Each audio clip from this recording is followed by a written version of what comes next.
Are you the friend who's always being asked for health advice? Now imagine turning that passion into a fulfilling career with our Become a Nutrition Coach program. Step into a world where your enthusiasm for wellness becomes the heart of your own thriving business. With me as your professor and guide and coach on our user-friendly digital platform, you can learn from anywhere at your very own pace. It's perfect for your busy life. Envision empowering others to live their healthiest lives, all while growing a career you love. You're not just gaining a certification here, you're joining a community of like-minded professionals ready to support and celebrate with you every step of the way.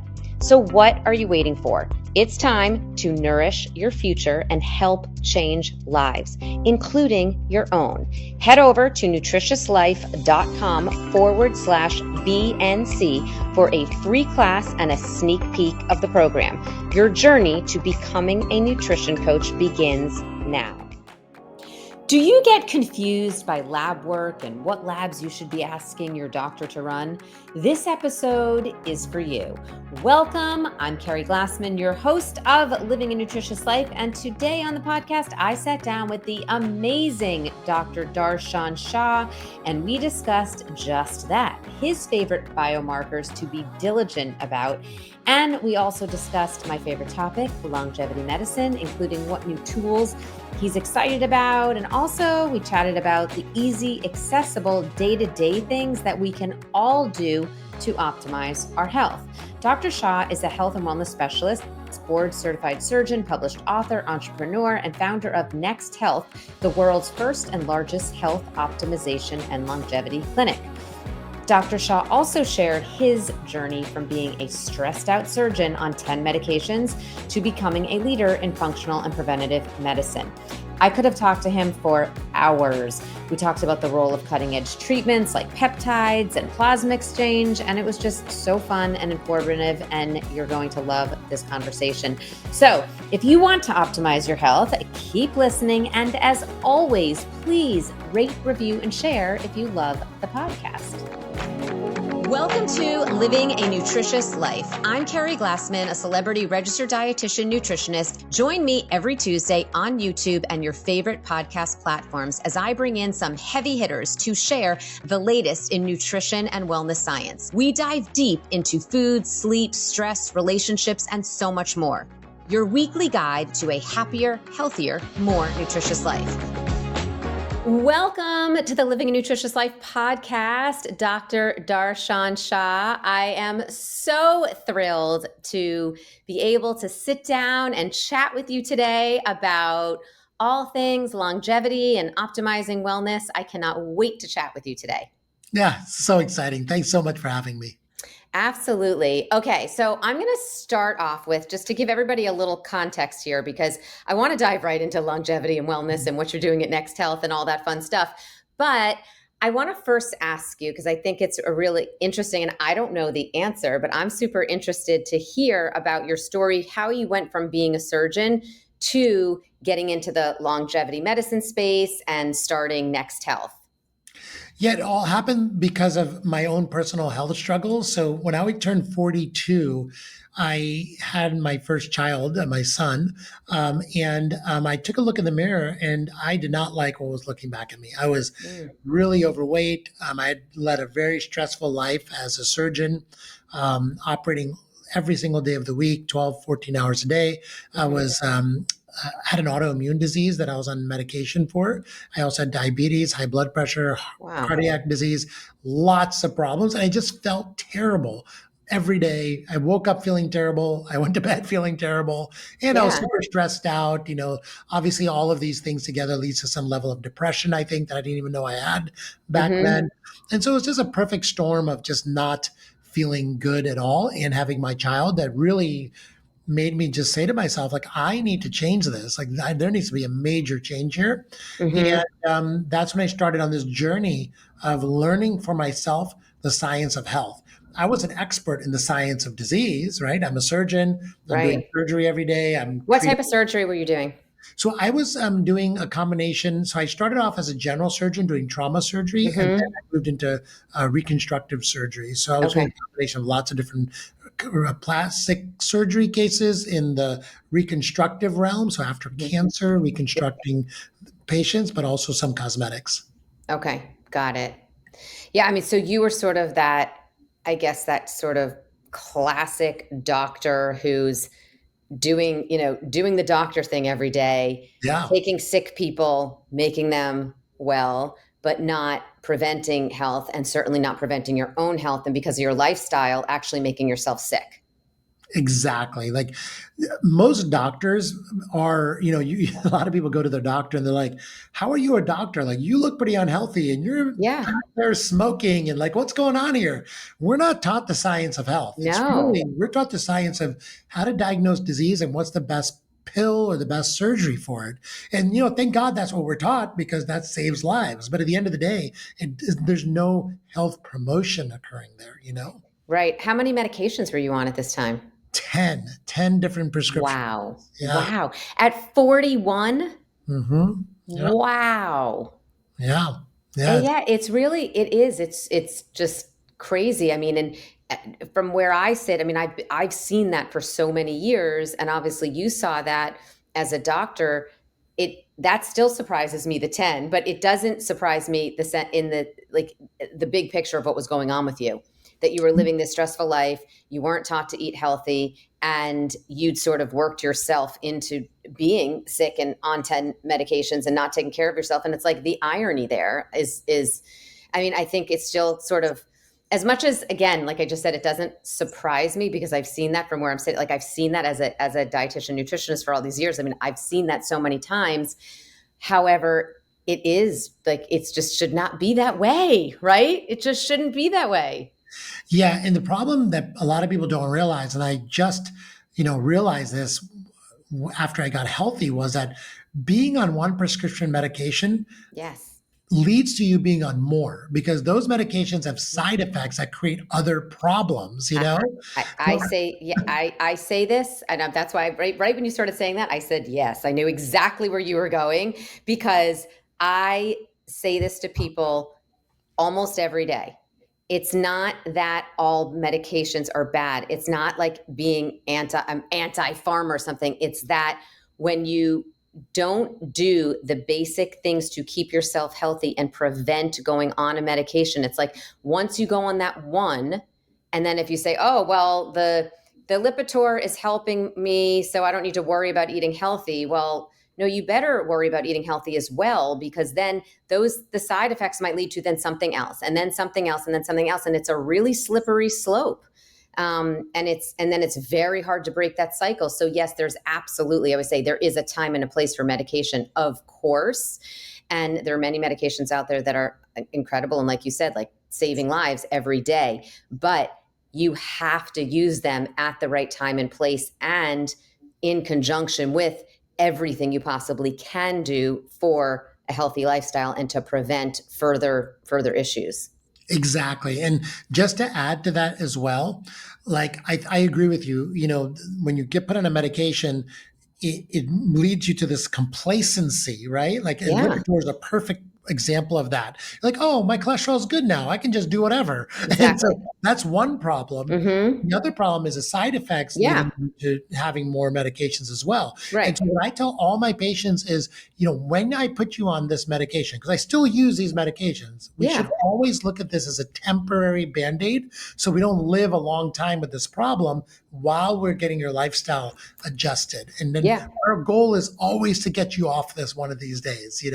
Yeah. Well, and I also no, I agree with you. Yeah, and I was also, yeah, I was also mentioning, the side effects too. I Yeah. completely agree with you. I'm just saying that I think that the complacency Yes. increases the risk for the side effects to be bad enough to then, you know what I'm saying? Like if you at least are doing everything else, sometimes you can manage some of those side effects enough that like, then you don't have to go on that next one, or yes, get you to the place that you're off. So I'm completely on the same page with you. Yeah. So, okay. So let's go back to you though, and your story and journey. Um, Although I'm glad we just talked about that, because that's actually really important for people to know, that Right. it's not that you should never go on certain medications. It's that you want to prevent as much as possible so that you don't go down that slippery slope. Yeah. Anyway, just repeating that here for people to hear, because He when you learned. can avoid it, you can. Yeah. Okay. So, but back to you, 10 medications, feeling like crap in the morning, crap in the evening, have your first baby, want to live a healthier lifestyle. So what do you say? Do you just say, I'm done, no more surgery, I want to go, like, what happened? No. So then I do what many people do is you try to find the best doctor you can. So yeah, I live in LA. I went to Beverly Hills. I hired the best concierge doctor I could find. And this doctor, he did a bunch of tests on me and then he just put me on two more medications, you know? And so I was like, this is a disaster. I can't keep going down this route. So I then decided to learn the science of health. And so I took a Mm-hmm. little bit of time off my surgical schedule. I took a couple of days off a week just to kind of learn and exercise. And I found out I was doing my exercise all wrong. And so I got my personal trainer certification online I and I love learned it. how to exercise. And then I was like, oh, you know what? A lot of these trainers are talking about nutrition being a piece of the puzzle. So let me learn about that. And so I got my nutrition certification online, found out I knew nothing about nutrition. I was so kind of like disappointed in medical school for teaching me nothing. And I got my nutrition in order. And then I said, you know, when you go and you learn from nutritionists how to eat, they start talking about functional medicine. I'm like, what is that? And Right. so Right. a nutritionist was the first person that told me about functional medicine, and now now I'm speaking at IFM and these different places. Amazing. Amazing. And I, back this was like now 11 years ago. I heard about functional medicine, and there was a new conference that just came up. Dr. Jeffrey Bland, Mark Hyman on functional medicine. I went to it. I was like, oh my God, this is the holy grail. They're right. Was this IHS? This was IFM, actually. Okay. Yeah, Okay. IFM. And then IHS came right after that. Okay. And I learned all about functional medicine. And I was like, this is the holy grail. And I started implementing some of the tenets of functional medicine and got healthy in 8 months. And I said, this is what I want to do. This is the kind of medicine I want to practice. So over the next 5 years, I just kind of wound down my surgical career, started a functional medicine practice. And now that's where I am today. Incredible. Okay, so tell us about Next Health, what you're doing at Next Health, and yeah, tell us about Next Health. Yeah, for sure. So the core foundation of Next Health is that we are a clinical practice. And what I've done is I recognize having multiple careers in medicine, Hmm. all of them have their good. And so we have to bring this together Hmm. under one roof in a unified model that patients can really benefit and eliminate the confusion of how medicine is practiced. And so Next Health has four key fundamental pieces to it. Number one is lifestyle medicine. This is Hmm. getting nutrition, metabolic health, sleep, and exercise right. How Hmm. do we really educate our patients in these elements of lifestyle and how to do them correctly? Second is preventative medicine. So in the Western medicine world, we in air quotes talk preventative medicine. No one really does preventative medicine. We still wait until someone has a disease to treat them. So how do we take all of that technology and bring it forward in people's lives 20 to 30 years so they can truly prevent chronic disease? And so Right. that's where we talk about cardiac health, brain Hmm. health, immune health, cancer prevention, 30 years prior to developing disease. That's preventative health. Then functional health, I mentioned. So, functional health is also a part of medicine that's ignored by typical Western medicine. Yeah. It has incredible pieces that we need to bring in: gut health, hormonal health, detoxification, and emotional well being, Hmm. and less stress in your life. And then lastly, we talk about some of the stuff that's in longevity medicine. So, what is the most advanced, newest technology? Some Hmm. people call it biohacking. Um, we're talking about things like peptides, stem cells, plasma exchange, and bringing that into people's lives as well. And so, combining these four aspects of medicine into a unified model over the course of a year in a patient's life, we can really move the needle of their health, and not just treating chronic disease and reversing chronic disease, but also helping people feel incredible, improving their health span so that they feel incredible for longer. And that's what we do at Next Health. Yeah, it's not just right. It's not just health lifespan. It's health span. I love that. I love what you're doing so much. I mean, I love that places like Next Health exist for people, right? I mean, these things didn't exist so many years ago, and it's funny how the world of preventative medicine and longevity medicine, lifestyle medicine has changed so much. I mean, I started practicing almost 25 years ago, and the pillars of a nutritious life have always incorporated stress less and sleep deep. And I remember, when people would come into my practice, clients would come in and they would just want a diet plan. You're a nutritionist, aren't you just going to give me a diet plan? And I would start asking them about their relationships and their stress and their sleep, and they would look at me like I was, had three heads. And it's funny now. It's like I love that it is the norm to talk about. People know that stress is, managing their stress is important. People know that managing their sleep is important, but putting it together and being cared for by doctors and practitioners, at some place like a Next Health is like, that's still not something that people are necessarily getting everywhere. They might know these things are important, but they're not necessarily getting that care. So I love that you're providing that care for people. So I want to ask you about the longevity side of things. I'm super fascinated about longevity. I'm always super fascinated in brain health, and I mean all aspects, but just specifically longevity, health span, like you mentioned, and brain health. So I want to ask you, what are you doing at Next Health? If we can just focus on this for a moment,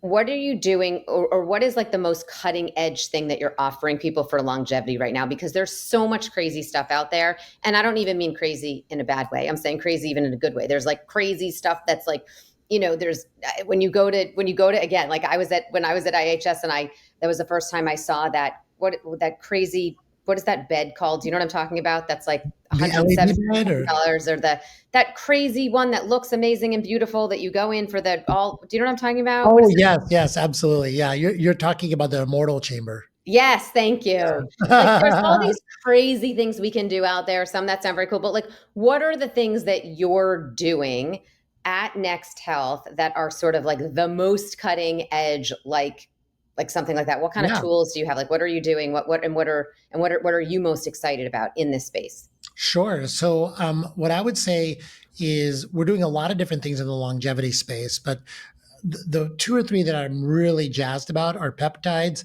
Yep. plasma exchange, and regenerative medicine. And so, regenerative medicine are stem cells. I Yep. think all of these have really good science behind them, and they can really move the needle for people. We're just not using them as much as we should be right now for Hmm. people because insurance doesn't cover any of these things. So, Right. it's kind of Which is, by the way, the biggest problem with our Western medicine is that they don't cover exactly anything for prevention. right. Insurance doesn't cover anything for prevention. They're only covering things when you're sick, which is like, I mean, that's a whole other messed up conversation. Sorry, but Right. go. Okay, so stem cells, plasma exchange, Yep, and peptide peptide. therapy. Yep. So let's use plasma exchange as an example of exactly what we're talking about here. So Mm-hmm, plasma exchange is a therapy where we hook you up to a machine and we put an mm-hmm, IV in one arm. The IV removes about 150 cc's of blood at a time, and it goes through a giant centrifuge and it separates your plasma from your blood cells. Now, your blood mm-hmm, cells get re-injected into you through another IV, and that mm-hmm, plasma is completely separated, removed, and thrown away and replaced with albumin. That's why it's called plasma exchange. Now, why do we do this? What lives in your plasma are all the toxins, all of the inflammatory mediators, all of the cytokines that create inflammation.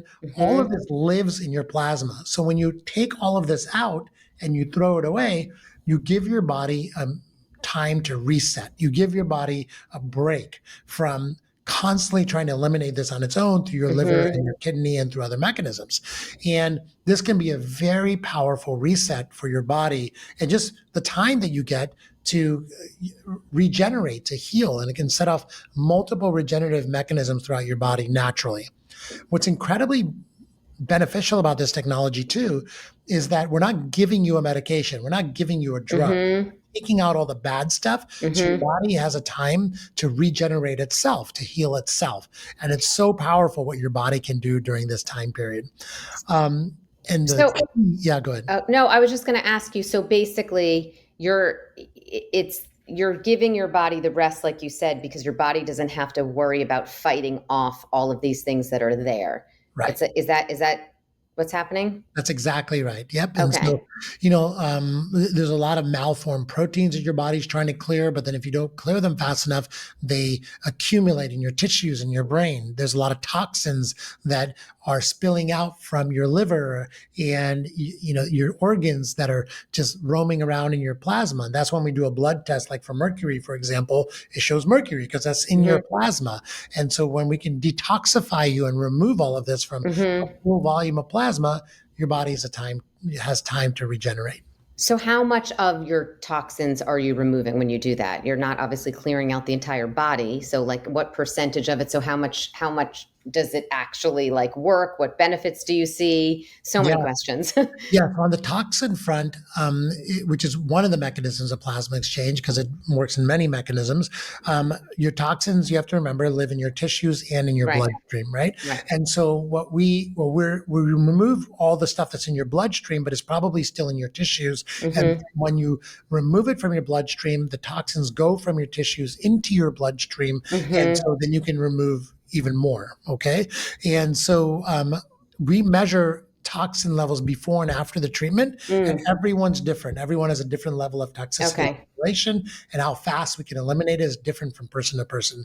Some people you see massive elimination after one treatment. Other people need a series of 6 treatments or so to eliminate these toxins. Yeah. So that's what I was just going to ask you is how often do you have to do it? And then, or how many times do you have to do it to feel or see any kind of benefits? And then how often do you have to continue to do it?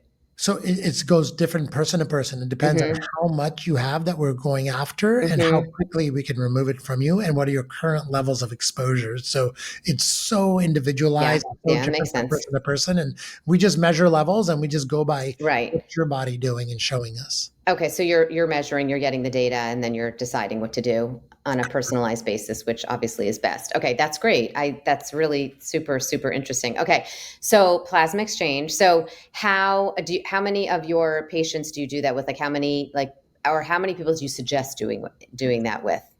I mean, we are doing it currently to hundreds of people, but the idea is that we always do a complete set of biomarkers in all of our Hmm. patients beforehand, and we're looking for something to go after with the plasma exchange. Now we do Hmm. have some people just doing it for general longevity as well. Yeah, okay. That I So guess that's what I was saying is, are you recommending this to sort of like everyone could benefit from this, or is it more for like a specific set of patients? potentially everyone could benefit, but we don't know for sure. I mean, actually, there is great research now showing that it does turn around biological age clocks, and so we Hmm. age slower by doing plasma exchange. What's really cool about plasma exchange too is that it's been around. Actually, it's FDA approved for like over 50 years now. We've been using it in the hospital.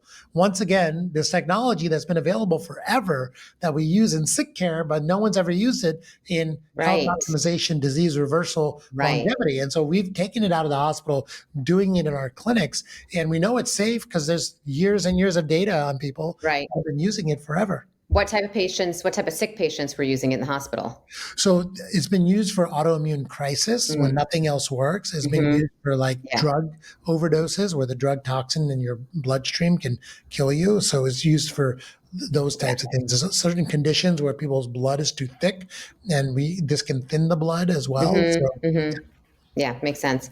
So you mentioned biomarkers. I was going to ask you about biomarkers and what biomarker. I'm sort of switching gears for a second, but you brought up biomarkers, so I'll ask you now. What biomarkers do you think are most sort of overlooked that should not be overlooked, that we should be utilizing in preventative medicine? all right, that's a great question. I love that question because my one of my missions in life is to empower every patient to become Hmm. the boss of their own biology. Okay, when I talk to business Yeah. people, I say the CEO of your own health. Right? Yeah. You need to know what are the numbers that really move the needle in Right. your own health, Right. why they're important, what do they mean, and what's the optimal level. You need to understand when they're going the wrong direction and what is the right direction, right? And so there's about 12 different biomarkers that I've identified are critical key pieces of the puzzle. About 8 of these are blood tests, 4 of them are things that you can get from biomarkers you can get from your own home using some devices. And when you have these 12 numbers, I try not to make it like this unlimited number, 12 key Mm-hmm. markers that you're following yourself, because no one's going to care about your biomarkers more than you do. Your Mm-hmm. doctor only measures them once a year. You don't even know what they're measuring, and you're waiting for them to tell you if you're fine or not. Well, they're telling Mm-hmm. you you're fine if there's no prescription medication they can prescribe you yet because you're not in a disease state, right? Right. So you Right. have to know what these are. So yes, there are some critical key biomarkers that everyone needs to know. Everyone needs to understand what they mean. And I can give you some of those if you want. Yeah, absolutely. Absolutely. Well, because I also think that there are some like people know, oh, I have to check my LDL, but like there are a lot of other biomarkers out there that are much more important than some of those numbers that you may have seen for the past however many years on your blood test once a year, like you said. And those are actually the numbers that you should be looking for. So I'm curious what the big ones are in your Yes. from your perspective. Yeah, I mean, it's so sad that, even doctors now are testing all these old biomarkers that are so 1980s and not Yeah, even understanding what the new biomarkers are. Right? exactly. So what I would say is, okay, I like to focus on what are the root causes of disease and what are the biomarkers to understand where you're going Mm-hmm. with those. One we know is metabolic health. Okay, so Mm-hmm. the simplest one to understand there is hemoglobin A1C. Yeah. This is a 3 month average of your blood sugar levels. It's kind of a lagging indicator, but everyone needs to know their hemoglobin A1C. So you're listening to this podcast, you don't need to know your hemoglobin A1C. Find out what it is. Look at your last set of blood markers and understand it, because over the last 3 months, if your hemoglobin A1C is 5.7 or above, you are now pre diabetic. Guess what? It takes years to go from a normal hemoglobin A1C, which to me is 5.2 or below, to That was my next 5.7. question. I was going to say, what Yeah. do you go for? I like to be really aggressive with people Yeah. with that number. So, okay, sorry. Optimal Yeah. is 5.2 or less. And so that's where we try to aim for, right? And now people are probably wondering, well, what do I do if my hemoglobin A1C is 5.7? There's so much you can do. You can avoid ultra processed food. You Hmm. can get a continuous glucose monitor and look at your glucose levels throughout the day. You can read books or work with an incredible nutritionist or health coach to help you understand how to reduce your daily blood sugar spikes. All of these things you can do, and they add up to tremendous benefits over the course of months and years and decades. Hmm. Right. And simple things like going for a walk after dinner, like Exactly. going for a walk after a meal can help control your blood sugar levels. I mean, there's so many things. Managing your stress, like you talk about stress too. Yeah. Okay. Love it. Okay.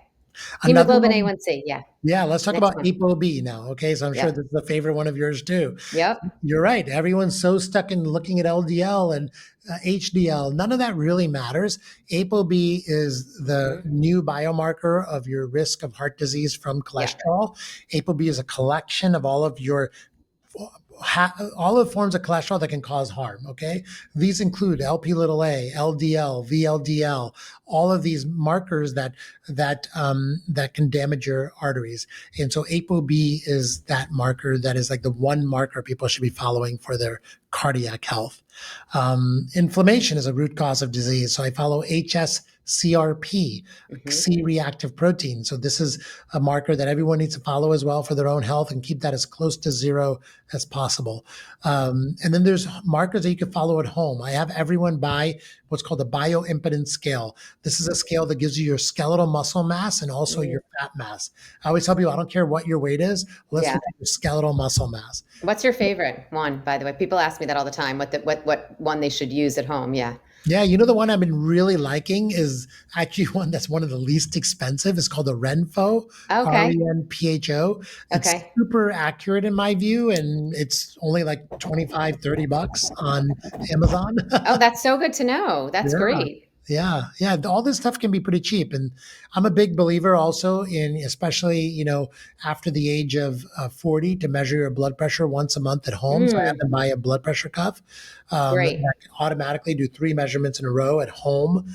Getting your blood pressure managed or getting your blood pressure measured at a physician's office, usually Hmm. that number is not a good number. You need Hmm. to do this at home first thing in the morning. I'm a big fan That's of great. wearables. Yep. Yeah. Yeah. Yeah. So I have patients look at their HRV, their activity Hmm. level, and their sleep every day as well.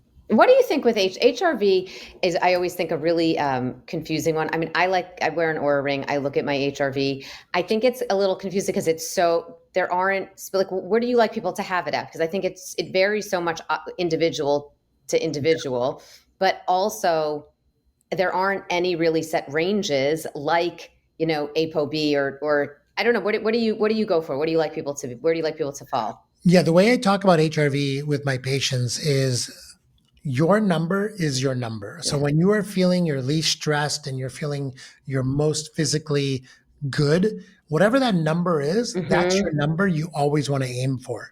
And then you Mm-hmm. want to keep improving on that number, right? So, for Yeah. example, my normal HRV is pretty low. It's actually 30. Okay. Mm-hmm. And so I've been over the last few years trying to improve my HRV Mm-hmm. with breath work, with stress Mm-hmm. mitigation, with activity, with better sleep. And so now my normal has gone to 35. So I went from 30 to 35, and now 35 is my Okay. new normal. I have friends, their HRV is 50, and that's their normal. I'm not jealous of Right. it because that's just where they live. Right. Oh, I'm so happy you said that though, because that's sort of what I usually say to people is take your number where you are as a frame of reference Yes. and then work on improving it. And it really varies a lot. So I guess that's similar to what you said, because I always think it's a little bit hard, but it seems a little ambiguous. But I'm glad you just said that. It makes me feel better with the way I've been interpreting it. So actually you have me beat. My normal is high 20s. My Hmm. normal is the high Okay. 20s. And so, but when I see a 40, when I look at and I've seen a 40, I'm like, wow, I'm doing so good. Yeah. I feel so proud of myself. And just for anyone listening, HRV, if you don't know what we're talking about, HRV is heart rate variability. And it's basically your heart's ability to sort of, it's your heart's like resiliency, right? Is that the best way to explain it? Yeah. Yep, it's the balance between your sympathetic and parasympathetic nervous system, actually. And the time in between heartbeats is a Yeah. really good indicator of how does that balance look and how much resiliency does your heart have and your nervous system have. Mm-hmm. Awesome. Yeah. Okay. I got it. Now I got to get to a 50, I guess. No, no, I'm always very proud. Like I said, I'm really proud, but when I see like a week of being in the 30s, I'm so proud of myself. Had a good week. Yeah. Um, I love though that you gave examples of things that people can do at home too. It's not all about going and getting your blood work done, but I also, on that note though, of getting your blood work done, we mentioned how like you can go to the doctor and get your blood work done once a year. Generally, they're just deciding what they're testing. So it's really good for you to know what you want to track, but also how often do you suggest people get their blood work done? I'm a big believer of actually doing it quarterly if you have easy access to this. And so, a lot of people think that they can only get it through their doctor, and that's absolutely not true anymore. You can get your blood work directly through Quest, through LabCorp, through clinics like ours, like a Next Health. Hmm. Function Health is another place that's Yeah. a little more expensive, but you get a lot more numbers from there. So there's a lot of different ways you can do this, but definitely push your doctor to get some of these core biomarkers. And I actually put together a guide that I make available for free for everyone of these core biomarkers, what they mean, and where you want to aim to get them. And that's on my website at drshah.com/biomarkers. So everyone can. Amazing. And we'll put that in the show notes for everyone too. So you have that. That's amazing. Thank you so much. Okay. I want to go back to something you mentioned before, peptides. Let's talk about peptides. Yep. So many people are familiar with GLP-1, glucagon like peptide 1. Um, but many people don't realize, one, that GLP-1 is a peptide that we make on our own. It's not just a medication. Also, I don't think people realize that there are all kinds of peptides. So I'm curious, I guess we could start with the GLP-1 category. What do you think about that? What are your thoughts? I know that's a huge question, but what do you think about that? And then I want to actually hear, I'm really curious about your thoughts on other types of peptides and the different peptides that you're using and how you're using them at Next Health. I know that was a lot. That was a No, lot. for sure. Yeah. No, this is one of my favorite topics of conversation. And I think it's important, for your audience and especially your health coaches that listen to you to understand how to talk about these peptides to Hmm. patients because there's so many bad misconceptions out there. And the media, specifically Hmm. social media, has really made this a war between the people taking peptides and the people Yeah. not taking peptides. And it's absolutely ridiculous Hmm. because peptides are natural substances and signals that our bodies have been making since the dawn of humanity. The first peptide discovered was insulin. We make insulin, and now we make it also in a laboratory to help people live longer if they have type 1 diabetes, or Right. type 2. Right. So the next peptide that we discovered and are using in a large scale is the GLP-1 agonists, right? And so these are peptides like Ozempic and semaglutide and tirzepatide, et cetera. And these are natural hormonal signals. These are different than pharmaceuticals because pharmaceuticals are chemicals that we put together. These are just replicating what your body makes anyway, like our gut makes GLP-1 agonists. Yep. And so once you explain it to people that way, it's like a light bulb goes off and they're like, oh, this is something that our body naturally makes. And so guess what? It's going to have all sorts of natural effects that have evolved over evolution since the dawn of humanity. So a GLP-1 doesn't just work by making you less hungry. It actually, there's receptors on your immune cells. There's receptors in your brain cells. There's receptors everywhere for GLP-1s. So there's a lot of effects, and there's side effects that are actually good effects too, from taking a GLP-1. And so the way I explain it to people is that, look, we've finally able to harness this very powerful signal that our human bodies have been making for a long time. But with great power comes great responsibility. So we have to use it responsibly.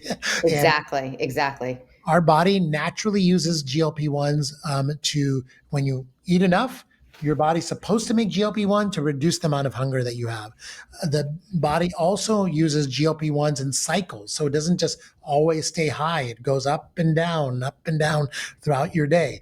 And so we can temporarily use GLP-1s to help people stay at a high level to help them reduce their hunger signals throughout the day. And it's a great reset for hunger.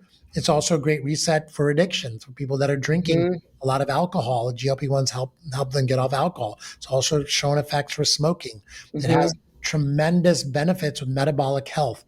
And so you have to you can use them for all these different indications, but need to be responsible about it. What do I mean by that? Well, guess what? When you're not eating fat, you're not eating carbohydrates, and you're also not eating protein. So as people that are prescribing GLP-1s or helping people through a GLP-1 journey, there's certain core things you have to educate your patients on. One is maintaining protein intake. You don't want to lose muscle mass while you're losing fat mass. We have hundreds of patients on GLP-1s. Almost universally, our patients maintain skeletal muscle mass. And that's because we're empowering them with a high protein diet, with creatine, with a bioimpedance scale so they can track the skeletal muscle mass at home on a day-to-day basis, with a strength training routine. All of that needs to be tied into using GLP-1. Secondly is there's a problem. You're not making enough GLP-1. That's why we have to give this to you. How do we get you to start making your own GLP-1? Well, what you can do is you can, number one, add more fiber to your diet, add more probiotics foods, eliminate ultra processed food. You can also take Akkermansia as a probiotic from Pendulum to repopulate your gut with Akkermansia, which is the bacteria that makes its own GLP-1 signal. So these are all things that we tie in our GLP-1 program, and they're required. Like we actually have patients sign a contract that says, I will do these things while I'm on GLP-1s. We also have a goal. Here's the goal weight. Here's the goal skeletal muscle mass. We're going to get there using the GLP-1. And once we get to that goal, we have an offboarding program. So you get off of it as well. So I think using the GLP-1s responsibly, you will not lose muscle mass, you will get off of them, and you will maintain weight loss if you use the time period as a time to reform your relationship with food and re-educate on food. Yeah, I'm in agreement with so much of what you just said. And I think exactly what you said, like being responsible about it and using it while you are, like you said, maintaining muscle mass, getting in adequate nutrition, not just your protein, but also your fiber so that you can rebuild your gut microbiome to actually help increase your own GLP-1. So important. And I think that there's so many people that when doctors not unlike you at Next Health, when doctors, other doctors, some are doing a great job with it too, but sometimes doctors are just putting people on this, and then those patients are going home. They're not feeling hungry, so then they're happy when they only need to eat a little bit. I'm only eating a little bit, so I'll only have a little bit of pizza or a little bit of this, and so they're eating actually worse than they used to eat. They're not getting adequate calories, and they're not doing the strength training. They're happy that they don't need to work out as much. They're still losing weight, and so now they don't have the muscle mass, and their bones they're going to be at risk for osteoporosis in the future and bone break, which we know is like the worst thing that can happen as you get older. I also worry about all these people's their brain health in the future. They're not getting those, like you said, good fats, and they're not getting those antioxidants and all of the nutrients they need for good brain health. So all of that does worry me. But like you said, when used in the appropriate situations and used responsibly, they are, I think, absolutely incredible tools for people. Yeah, exactly. And yet you mentioned a lot of things that you're not getting because you're not getting them in your diet because you're not hungry enough. Mm-hmm. A good supplementation program with well selected supplements from Mm-hmm. reputable brands is also a really big part of the program. Yeah, Yeah. absolutely. I mean, I'm a big fan of you may know I'm a big fan of supplements. Again, the right ones for the right person. Everybody needs their own regimen, but I'm a big fan of using supplements to optimize your health. Yes, I exactly. mean, you got to do all the basics first, but if you're looking to take things up level, great. Yes. Um, okay, you know what? I do want to ask you one more thing about GLP-1 before we move on to other peptides. Uh, you mentioned, getting people off of them, and I do know that many people should come off of them, and they can use them to just get their metabolic health and weight to a better place, and then they can come off. But how do you feel about people staying on them for the long haul, for many years? Yeah, I think that unfortunately the peptides are very expensive right now, Mm-hmm. and so just for people's pocketbooks, they should try to get off of them. But Mm-hmm. also, I feel that most people should have that goal to get off of them because you do want to repopulate your gut bacteria and have that relationship with food that you don't need something exogenous that maintains your diet, right? And Mm-hmm. so I still believe, though, that there probably is a certain number of people that their GLP-1 is just completely gone from, Mm-hmm. and their signaling is there's some resistance to the signaling of GLP-1 as well. So Mm-hmm. some people might need to stay on a small dose for the long term. Okay. Okay. Now, there are some people also that I think get other benefits from GLP-1s, like they stay off of Right. alcohol, Yeah. their metabolic health, their hemoglobin A1C stays at a really good level. And so I think those people in certain situations, you can be on a micro dose on them for a longer period of time. Okay, great. Other peptides. Any Mhm. other peptides that you want to talk about that you're excited about that you're using at Next Health? Yeah, we've been using peptides actually for 10 plus years. And there's many of them that we use. And I like them, like I said, because they're natural biological Mm-hmm. signals with lots of great effects. And so we found certain peptides are very beneficial for the right patient. So I'll give you some examples. Yeah. BPC 157 is a healing peptide, Mm-hmm. stimulates natural healing mechanisms of your body. So that's one that you can either inject or take orally if you need to heal your gut. Very Mm. powerful there. There's tesamorelin, which improves your growth hormone secretion, your Mm. natural growth hormone secretion, which we know degrades as we age, specifically after the age of 50. So this can Mm-hmm. really help you maintain muscle mass and bone health and Hmm. brain health as well. There's also cerebrolysin, which is really good for your brain health. So that's one of my favorites as well. So yeah, I mean, the Wow. list kind of goes on and on. And I think people get a little bit overwhelmed by it, but I also remind people that we have thousands of pharmaceuticals out there that we're taking. Right. We're so I mean, lucky to be moving in this new I direction. think it's so exciting. I Yeah, think it should be like exciting that there's so many options for improving your health. I mean, I think it's amazing, and I just want more people to have access to all of this, right? And I to agree. know about it, to understand it, and for it to be just more accessible to more people. So it's Sadly, really, the really big exciting. pharma industry does not want you to have more access I because, I get that. I know. I know. The right? sad truth there. Okay. Oh, I could talk to you for hours and hours. This is like probably my favorite topic in all of nutrition and wellness to talk about. I love all of this Yeah. longevity talk. Okay. So I want to know, what are the few more questions for you. The three, top three, maybe like craziest things out there that people are doing in sort of I'll even say just biohacking space, not just longevity. What do you think? What do you think they are? And then what are maybe the three, what you think are the most easily accessible, but most beneficial things that people can do, which I think you already probably said a couple of them. Yeah, I mean, when you say craziest, do you mean like don't do this yet? The science is not there. Is that what you I mean? I actually don't even mean that the science maybe isn't there, but maybe the most out there, like not realistic for the normal person out there, maybe because it's crazy, inaccessible, or expensive or wild, but something coming down the pipeline that you're seeing that maybe we'll have access to at some point. Yeah. Okay. So one thing, I see a few biohackers going to do full body stem cell Hmm. injections. I don't think Okay. that's necessary. That could be very dangerous, Hmm. especially if you are not having issues. Like, Yeah. and make sure if you do stem cell injections, particularly in joints and in your back, go to someone that is extremely reputable when you do that. And definitely don't need them proactively in every joint in your body. So that's one of them. Secondly, I see people getting these plasmids injected into them. So these are this is so that they can alter their DNA of their cells and start making specific compounds. So there's one called follistatin therapy. Also, something that's super cutting edge, needs to be a lot more science Yeah. before Okay. you do it, I would say.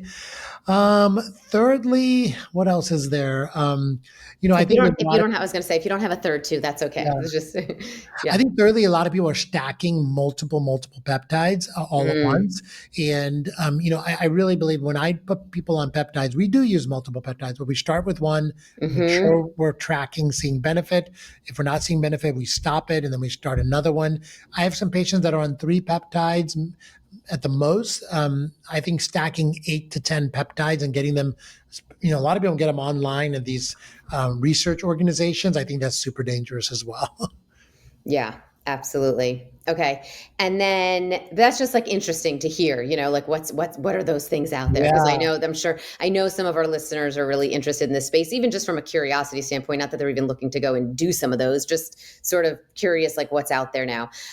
Okay. So, and then what would you say are the two sort of biggest bangs for your buck as far as like easy, accessible, inexpensive? I mean, you already kind of mentioned like taking your blood pressure a few times a month, like that type of thing. Anything else there that you would say that you could do? Yeah, I Aside think from a healthy diet, of course.